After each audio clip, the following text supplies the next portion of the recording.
Donna, thank you so much for joining us on the Pug Life Show. This is awesome.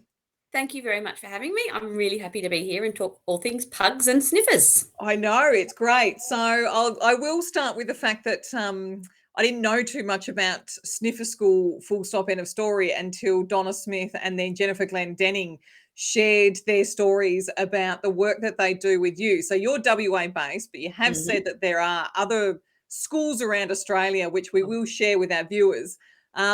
Because as we were talking before the show, apparently no age is too old to become a sniffer pug. No age is too young. No age is too old. Doesn't matter how many legs you have.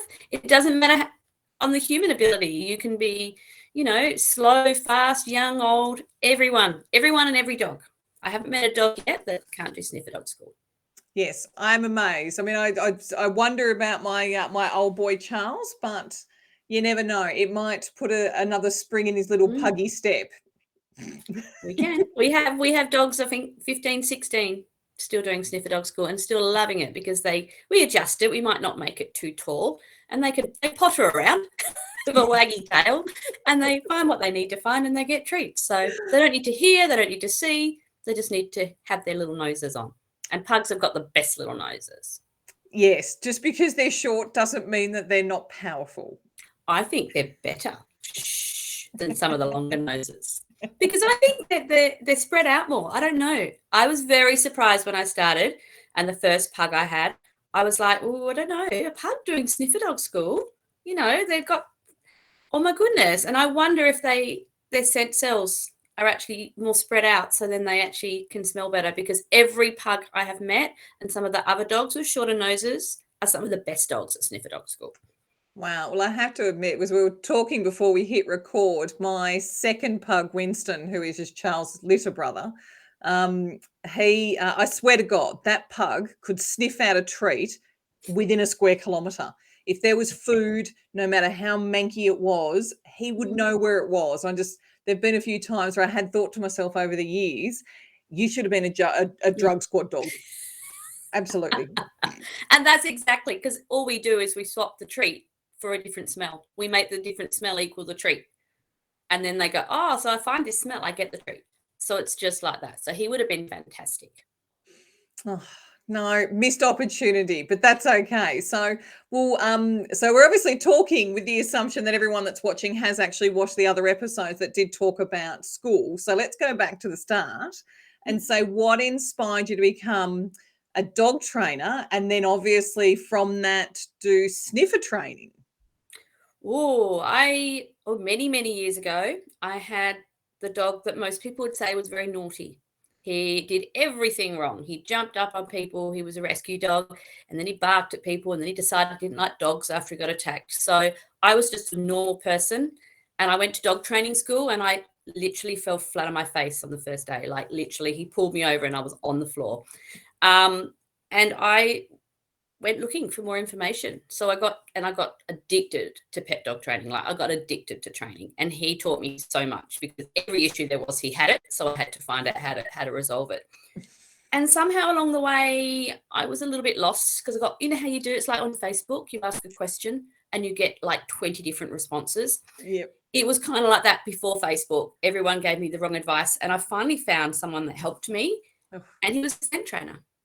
And so he actually helped me with my dog. And then I kind of looked into scent training.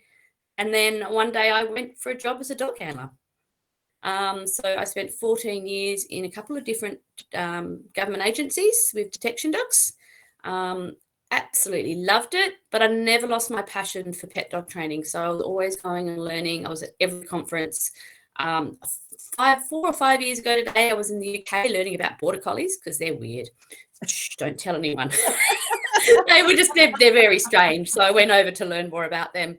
I was really interested in it. And then 6 years ago, I kind of went, I love training pet dogs more than I love doing this operational work. And I was getting encouraged to do scent training for pet dogs. So I started doing it on the side, and then I just fell in love with it. It kind of exploded. I was not hardly getting any time to sleep, let alone I haven't had a day off in years. So I gave up full time, and we work pretty much, there's myself and 3 other trainers, And we do some normal training and behavior training, but I'd say 75% of our work is doing sniffer dog school or scent detection training for pet dogs. And we have a ball, and it helps the dogs they gain confidence. It's really cool to watch them do something they can actually already do. They can already find a treat. Yeah. But we're teaching them in a different way. And you learn a lot about your dog. You learn about their body language, but you also have fun, and it's relaxed and it's enjoyable. So your bond with your dog gets stronger, but they get more confident and they feel safe. And especially with some of the dogs that are more anxious or worried about the world, they actually get good at something. They get good at it with other dogs around. And then their owners, I love it when owners, I must admit, I cry sometimes too. When like their dog that was always an embarrassment, it barked at other dogs and they always felt like, oh, I failed. And when their dog wins a prize or is really good at something, yeah, I cry too. And they cry in enjoyment that their dog can do something really well. Yeah. Is pretty special. That's my positive reinforcement. That's what I get from it, is helping them realize how amazing their dogs are. See, I'm passion talking already. Oh, no, and it's wonderful. Absolutely love it, because pug owners get it. Yeah. We gush about our pugs all day long, all night long, and, drive other people insane. So we completely get it. Just the thought of gushing about your pug and also gushing about the fact that they're a sniffer champion, like Jenny did a couple of weeks ago with little Emily. Oh, Emily made me cry. When Emily, when she got a prize, I got a little teary. I was a little bit proud, and I quite like a lot of people who do scent detection trials, which is the competitions. They're very sports people. They do agility and they do others, and they've got border collies and they've got Belgian shepherds, and they're very athletic sort of dogs. Yeah. And then you've got the doggy lady crew, and we do have a few border collies, but we have pugs and we have griffins and we have a Chinese crested dog.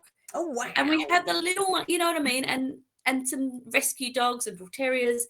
And I do kind of like, we're a little bit of a motley crew, but we're like the little ones and the big ones, and we really do well against the sporty ones too. So it shows you that any dog can do it.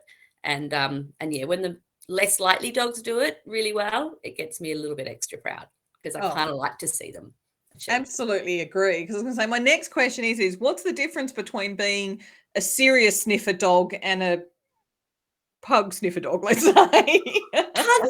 Pugs can get quite serious about it when there's treats on the line. I was going to say. You haven't seen little Emily laser-like focus is the word, I'd think.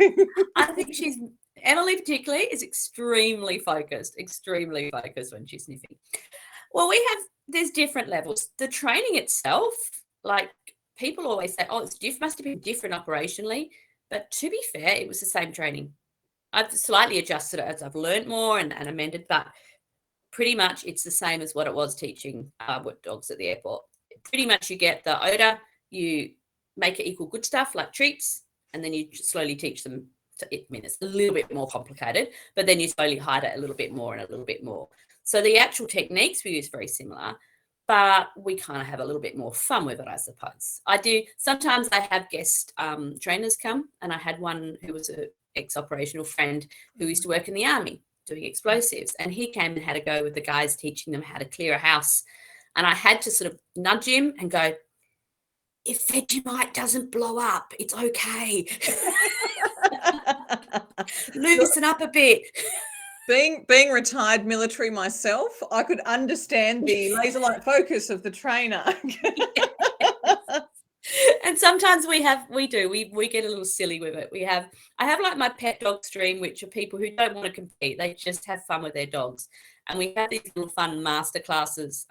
We had a spooky one the other week where we had some people get dressed in costumes, but we have ghosts and witches and wizards, and the props are all different things. And we have trivia with it as well. So we make it a bit of a fun giggle, and the dogs are having their fun. So we have fun with our dogs.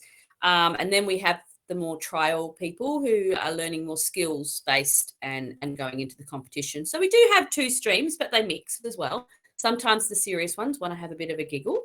And it's not true. As I always say, nobody dies if you don't find it. No. Or they get the wrong You still dog. go out, you still have fun with your friends. Your dog still has fun. They don't know they didn't get a pretty ribbon. They don't care. They still get treats. They still get love. So no, it's good. It's a really good fun sport, and it's a nice way to spend time with your dog, and also like people like yourselves.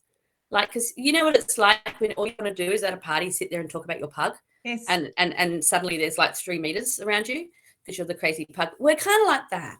We're the crazy dog people, and when we get together, we can talk about our dogs all day long.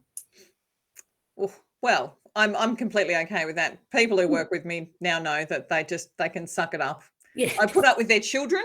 They Yeah. should be able to put up with my pugs. exactly. You're So because I was quite interested, because I've always wondered, like, how old or how young do they have to be, and can pugs actually become a serious, Mhm. like, employed? I have to admit, I've never seen a pug at sort of at the airport. I'd be very happy. I tell you what, it'd be the most popular pug ever. The number of selfies that I would get with said dog, even though you're not meant to touch them. So I'm just sort of thinking, like, especially because they say you're not allowed to touch the dog while it's actually doing its job. Is that the same when you're doing the scent training? Do they sort of start, because I never asked Jennifer about this, but when they sort of start their basic training, are they getting a room to themselves? Yeah. Is it one-on-one or is it still group? We do one-on-ones at home, but the classes, we have a really cool venue where I have one like big pen at a daycare with solid walls, but they're up to like chest height. Yeah. And that's the working area. And then we have other ones where the dogs wait, and some can wait with a friend or two. Others might like to wait on their own. And when they're working, you do not want to get in Emily's way when she's working. You do not want to try and pat her. You will be pushed off. So when they're working, they're quite focused and they don't want the distractions of people or other dogs. So they're working on their own with their human, obviously, in there. And I'm generally allowed in there as well. But everyone else is behind. They can watch. So it's quite nice. The walls are up to like chest, so they can watch. And Emily, some dogs like that. Some sort of, are you looking at me? But they get quite focused because you've seen a dog when they're looking for a treat. Yeah, they're not. And that's what the dogs at the airport were like. My little beagle was like, get off me if someone tried to pat him. He was like, leave me alone. I'm trying to find something. My food isn't, this is about food, people. Leave me alone. Yes. So no, the dogs are actually in their own when they're working. Yeah, it's much better that way. Otherwise, imagine 2 pugs looking for a bit of treat. It's going to get messy. Oh, chaos. Absolutely. I mean, to be honest, like Auntie Donna at Playgroup on Sundays, the pubs know that when I show up that there's going to be some awesome treats. And trying to get them to sit just to receive their said treat is a challenge at times. So I could just imagine, but they do it inside, but do they do, I'm just trying to remember what Jennifer said. So there's all different places during the trials that there's different locations that they do the scent testing.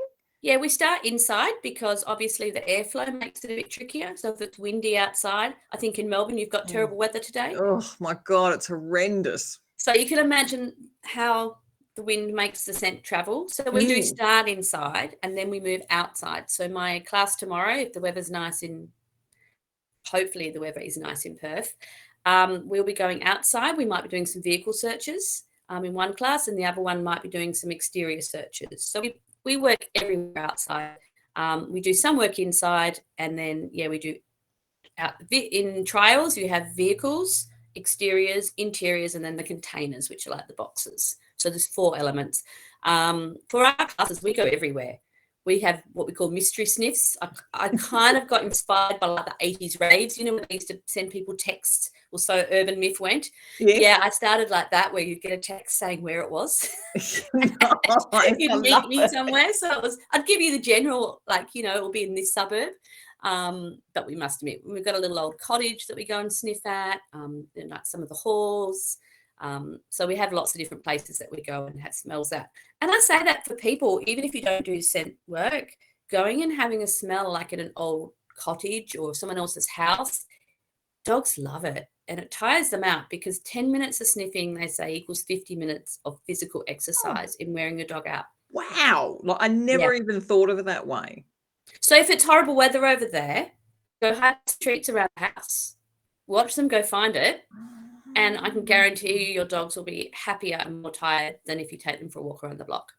That is an amazing tip, because I have to admit, Charles is a rat bag. Rosie at least still will go outside to go to the toilet and have a bit of a run around the backyard, even though she doesn't like getting wet grass on her paws. Charles, I've got to literally drag him outside to do that. And I never even thought of they normally get lunchtime treats. As I said, they're at the groomers at the moment getting all pooched up ready for the weekend. So they'll come home knackered, but maybe I do need to lock them in a room, because of course the other problem is Charles is so slow. Rosie will gobble up all of the treats whilst he's still my two are a little bit like that too. Yeah. So yeah, maybe I need to, in my office around here, I need to put a couple and then let him go and see how he goes, because on days like this they won't walk. I do say make sure it doesn't go under a couch though.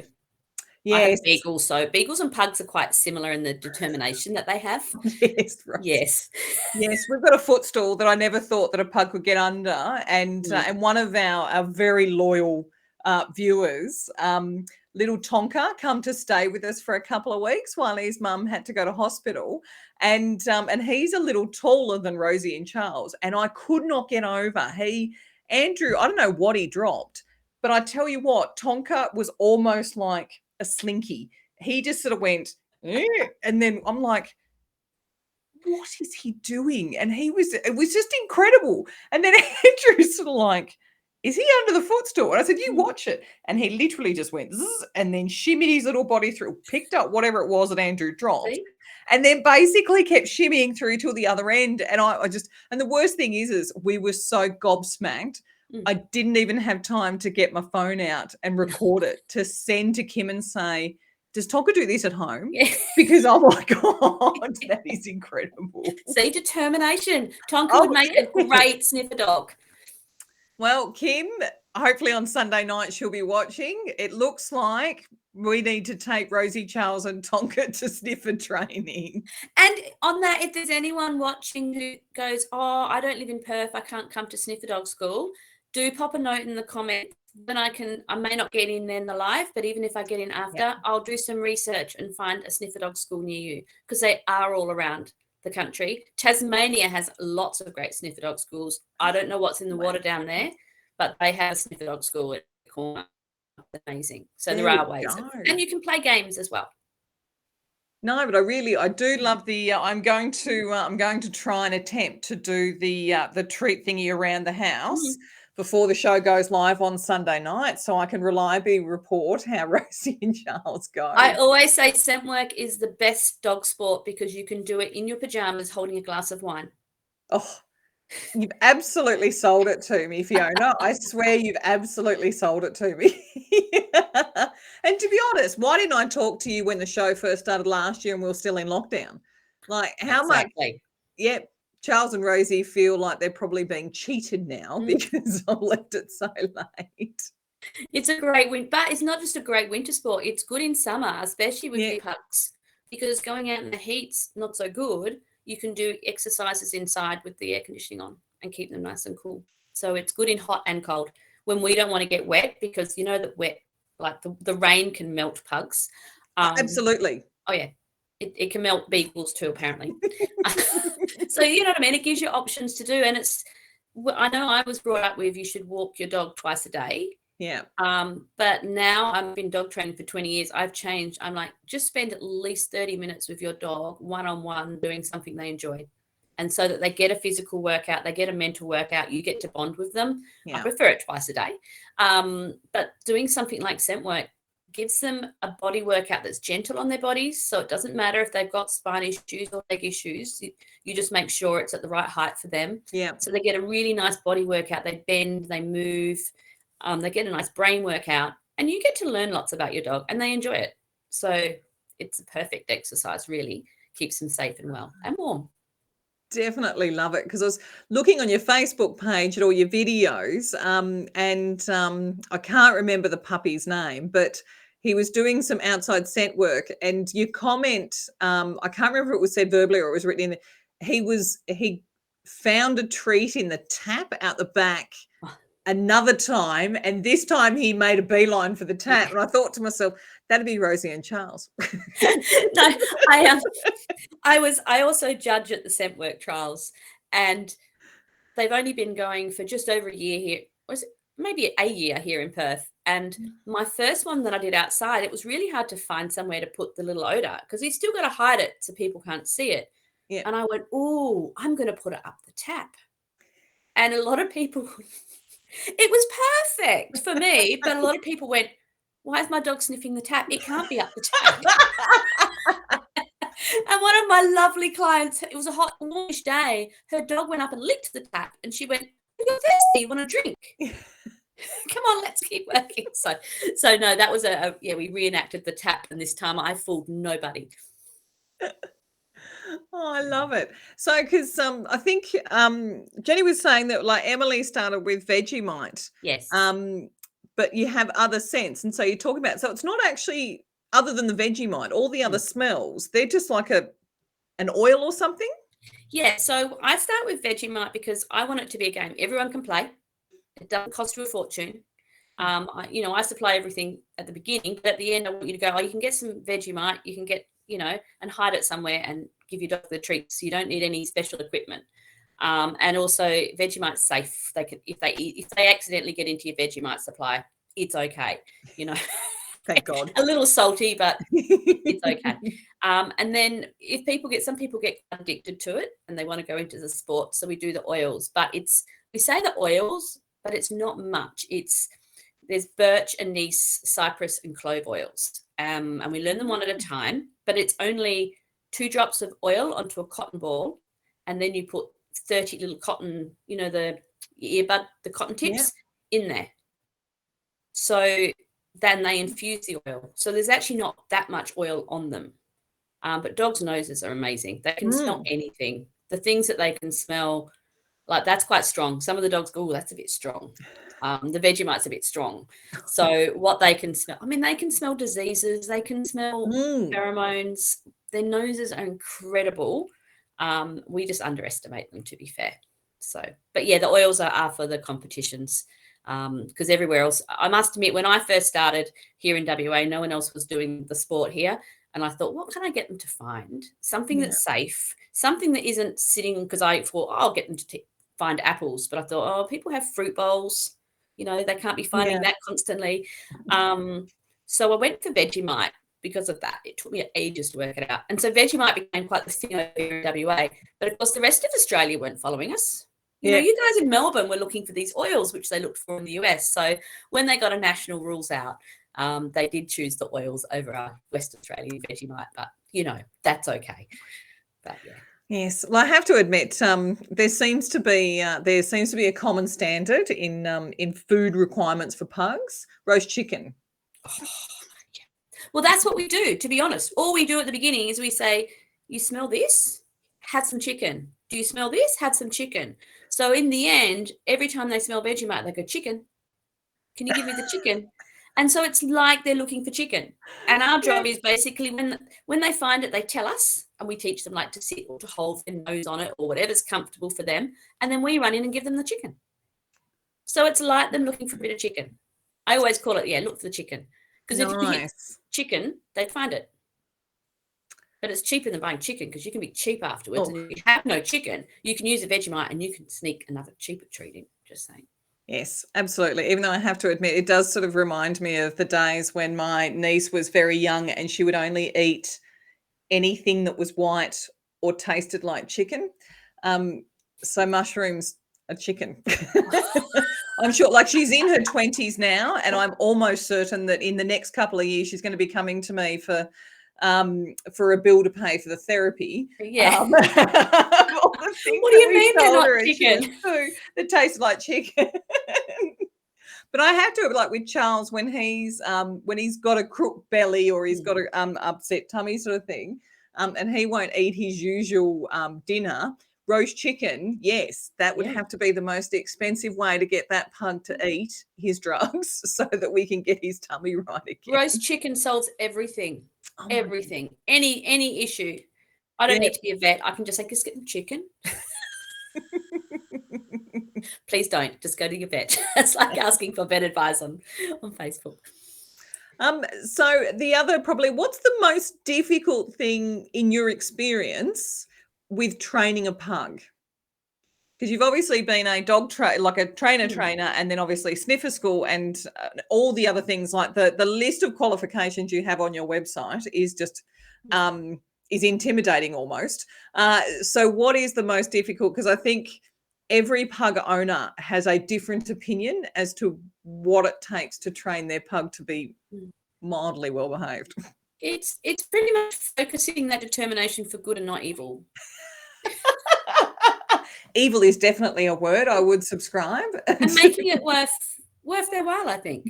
But once you say, hey, would you do this for a piece of chicken? They're like, certainly, ma'am. Can I, open the door, shut the door, drive you around the block and come back?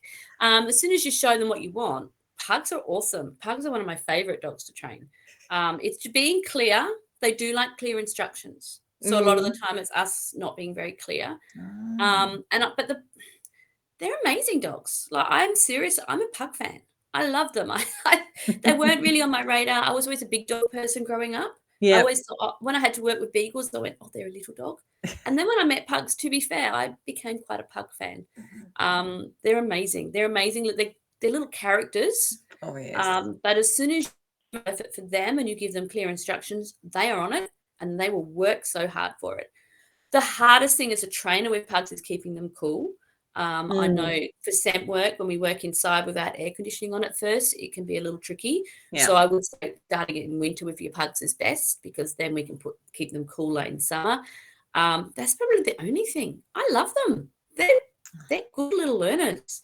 You just got to be very clear and make it worth it. So if you are not clear, if you sit there and go, don't do that, no, stop it, and don't tell them what you want them to do instead, they'll just go, I don't get you.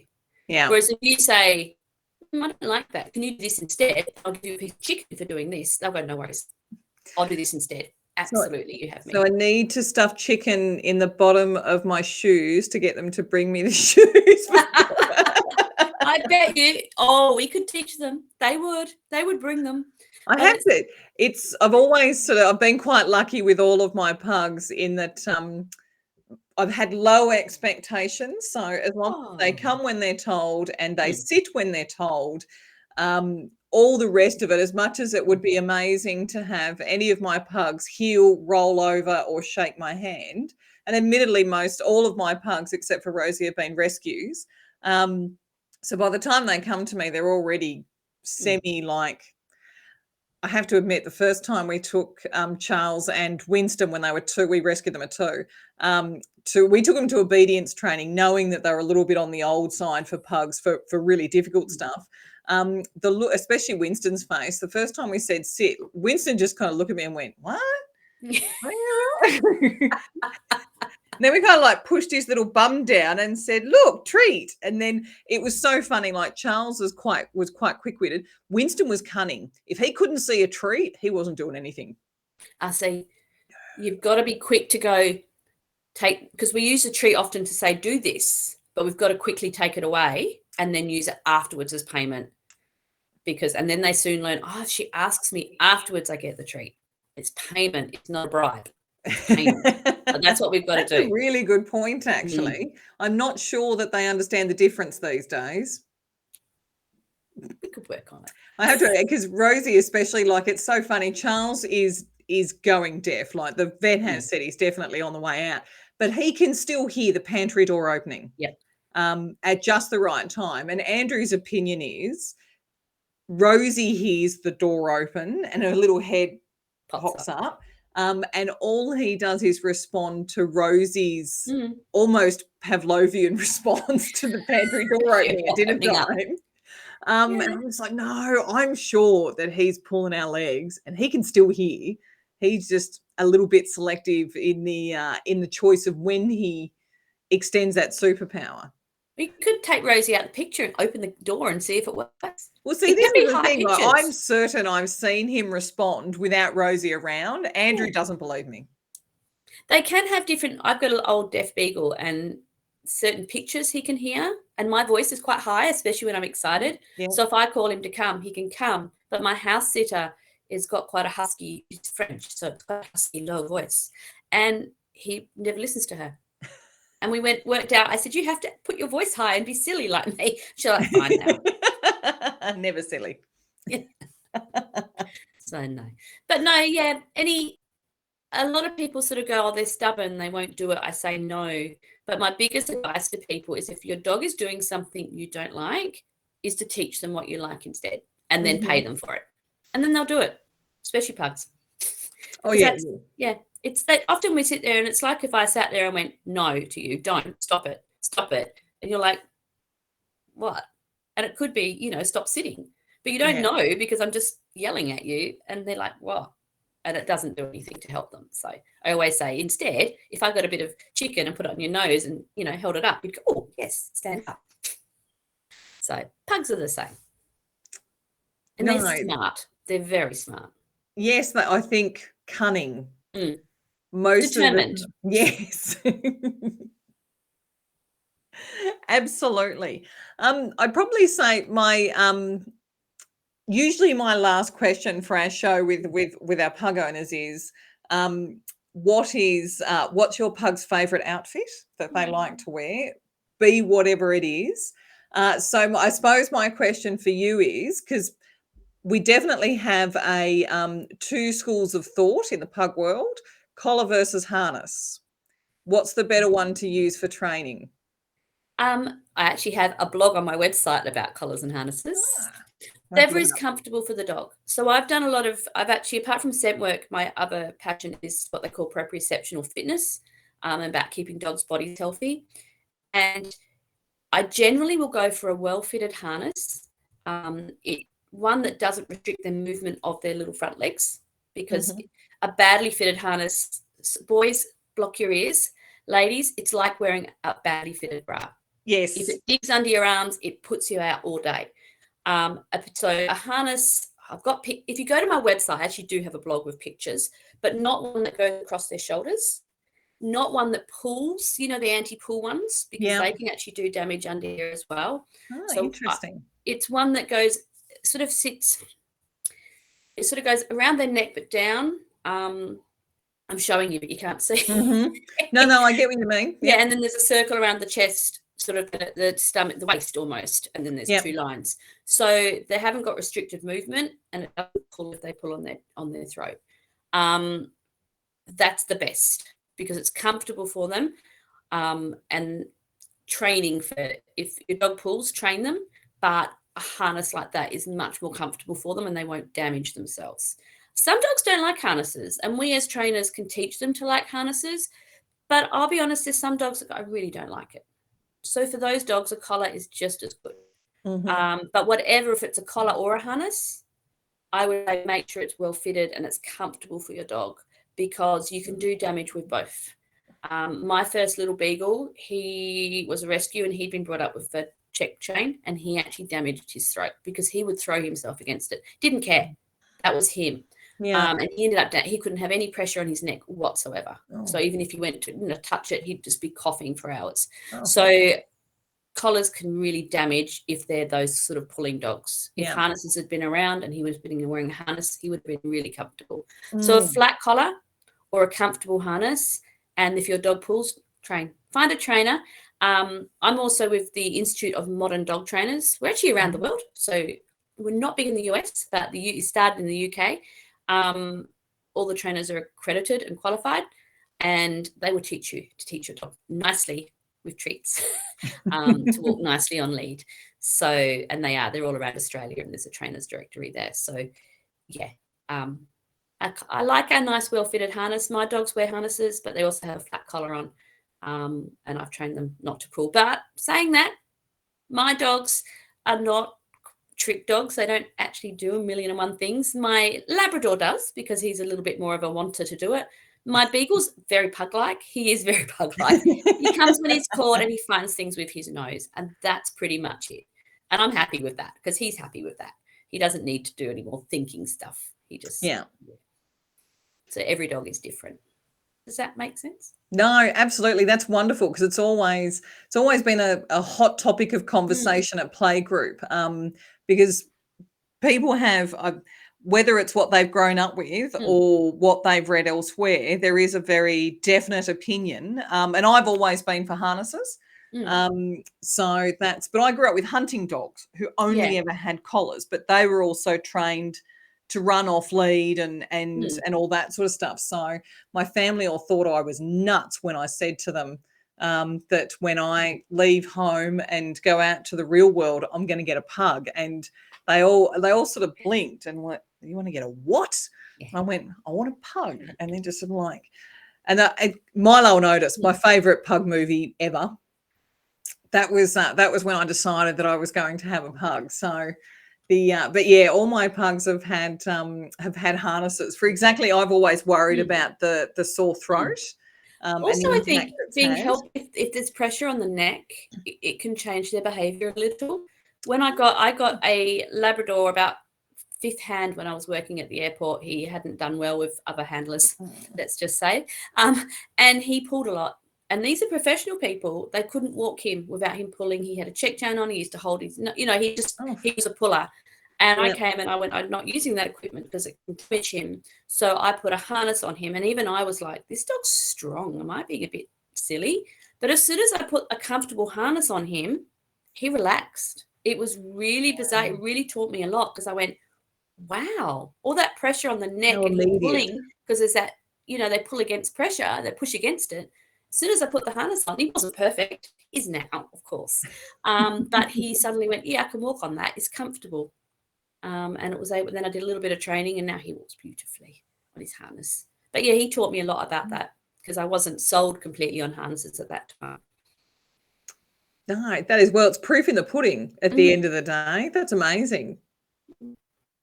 Look, thank you so much for joining us, Fiona. It has been enlightening as much as, and I tell you what, I definitely do want to know where we can try sniffer training out in Victoria. So there's some lovely trainers in Victoria. I'll jump on when the live show goes on and I'll pop some links on. I'll do a little research between now and then and find you some good trainers who do scent work.